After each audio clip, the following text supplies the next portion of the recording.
Hey everyone, it's Dr. Ramani. Welcome back to this YouTube channel. How many of you are familiar with the allegory of the long spoons? If you are, drop it in the comments, and let's see how this applies to narcissistic relationships. Those of you familiar with the story will say, oh yeah, of course they're linked to narcissistic relationships. So this isn't quite a proverb, which we haven't done in a long time. It's an allegory, which to me is sort of a more muscly proverb. Now, some version of this long spoons story exists in numerous cultures. And the basic gist is that in heaven and in hell, there is a table covered with wonderful food, soups and stews and breads and all kinds of wonderful stuff, but mostly soups and stews. In heaven, people are full and well-fed and content and never hungry, while in hell they are starving, emaciated, and desperate. Same soups and stews on the same table. What's the difference? It's the utensils. In both heaven and hell, the tables feature long spoons. And that means the only way to eat is if someone else feeds you across the table. It would be physically impossible to bend your elbow in a way that would allow you to feed yourself with that long spoon. In heaven, where all were cooperative and good, they helped each other. And they fed each other the feast every day, and nobody was ever hungry. In hell, nobody helped each other, and so they starved to death. And don't go on about why didn't they use their hands. It's a damn allegory, okay? So anytime I have heard this story, I've always gone right to thinking about narcissistic relationships.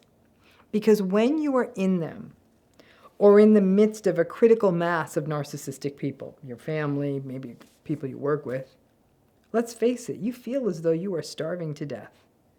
It's the long spoons, right? And it's doubly difficult because you're the one feeding them all the time, so they're getting nice and fat, and they're not feeding you. And in a way, what happens in the narcissistic relationship plays well into this allegory. You aren't able to feed yourself. The long spoons, after all, right?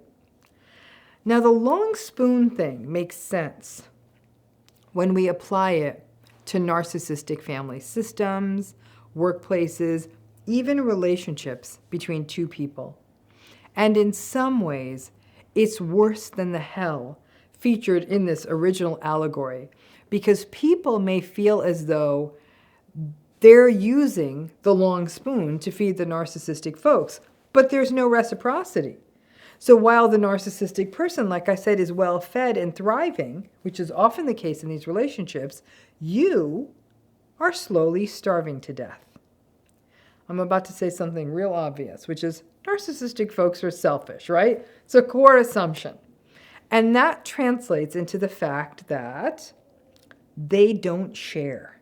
It's sheer luck when they do something for you. Or it's pretty much, if they do something for you, it's embedded in some massive quid pro quo. If they do something for you, you will be paying it back with lots of psychological interest. Or financially or some other way. Now, so given this allegory, and somewhere, somehow, in the annals of storytelling, someone was talking, in this allegory of the long spoon, someone was talking about narcissistic folks without having the name narcissism.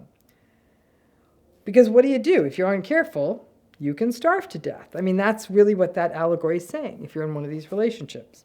Now, for starters, you have to find some folks who are willing to use the long spoons in your life to feed you. The narcissist won't. And this really matters if you cannot leave the narcissistic relationship, which lots of people cannot. It means building healthy social support, even if it's just a few people who bring empathy and compassion and respect into your life, who can be a validating ear. This can also include therapy, which isn't just about empathy, but may also be about being heard and finding ways of coping and managing the feelings that these relationships can raise for you. But when you really think about the allegory of the long spoons, and the idea that the long spoons amongst the unsharing, right, is essentially hell, could be extended to the idea that perhaps really then what hell is having to live in the unempathic universe of narcissistic people who don't share and are willing to let you starve to death. So that means the slow, starving death that's a narcissistic relationship, that's hell. And in such a world, you just need one person who will feed you. So find them. And you know me, I'm just gonna, here's my little long spoon, short spoon. Toss this lady a long spoon. Buy my book. Thanks.